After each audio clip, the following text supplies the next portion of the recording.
Բանակի կերպափոխման գործընթացի կարևոր բաղադրիչներից մեկն էլ սպառազինության միջոցների համալրումներին զուգընթաց զորատեսակների ներդաշնակումն է։ Այս համատեքստում անխոս մեծ է մասնագիտական ստորաբաժանումներում հրամանատարական օղակի փոխգործակցության կարևորությունը։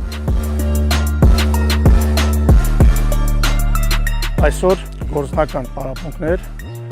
հրետանային բրիգադայի բազայի վրա նպատակ ունենալով ցուցադրելու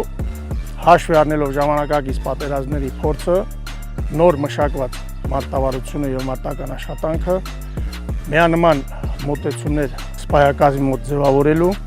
ինչպես նաեւ գործնականում ստորաբաժանումների գործողությունները ցուցադրելու նպատակով։ Հրամանատարական հավաքներն այդ թվում ըստ զորատեսակների բանակի արդիականացմանը միտված գործընթացի արդյունավետ կազմակերպման տեսանկյունից անհրաժեշտություն են առաջին հերթին փորձի փոխանակման ձեռքբերումներով ու հաջողություններով կիսվելու հնարավորության, բացթողումներն ու թերությունները շտկելու միջոցների քննարկման առումով։ Առաջի անգամ ցուցադրվեց կրակաճշտողների պարապմունք եւ տեղազանման խմբերի պարապմունք։ Նպատակը ցուցադրելն էր նոր նմուշի սպառազինության կիրառման կարգը, պարապմունքներն ավելի արդյունավետ անցկացման մեթոդը։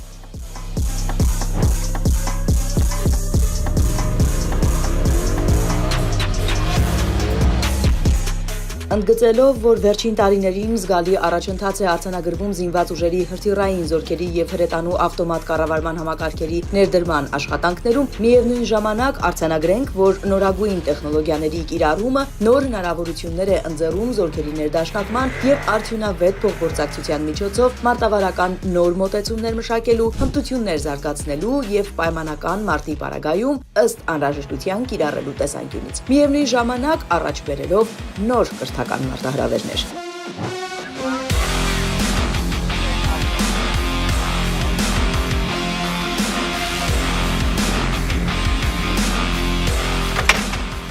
Հավաքի շրջանակներում ներկայացված ցուցադրական վարժանքի ընթացքում համապատասխան վերապատրաստում անցած եւ արդեն իսկ որոշակի փորձառություն ունեցող հրահանգիչները մասնագիտական ստորաբաժանումների հրամանատարներին ներկայացրին 155 մմ դրամաչափի արամազդ ինքնագնաց հրետանային կայանքի, ինչպես նաեւ նիզակ հակատանկային կառավարվող հրթիռային համալիրների շահագործման հարցերի շուրջ իրենց փորձառությունը։ Մյուս ուսումնական կետը նկարագրված էր հակատանկային համալիրները, որոնք ժամանակակից արհեստական բանականությամբ համալրված հակատանկային միջոցներ են, ցուցադրեցինք նրանց վարժասարքեր, ինչպես նաև մեկ հաշվարկի միջոցով կրակային հարթակ զբաղեցնելը, որտեղից որ իրականացնում են խոցումը եւ կրակային հարթակը թողնելը։ Քննարկվեցին անձնակազմերի ուսուցմանը, մասնագիտական հաստիկների համալրմանն ու փոքր օղակի հրամանատարների պատրաստմանն առնչվող ընթացքային հարցեր, տեսակետներ ու առաջարկություններ, որոնք հետագայում կօգտագործվեն ուսումնական գործընթացը առավել ճկուն կազմակերպելու համար։ Նաիրա Համբարձումյան, Հայկ Չիլինգարյան, Զինուշ։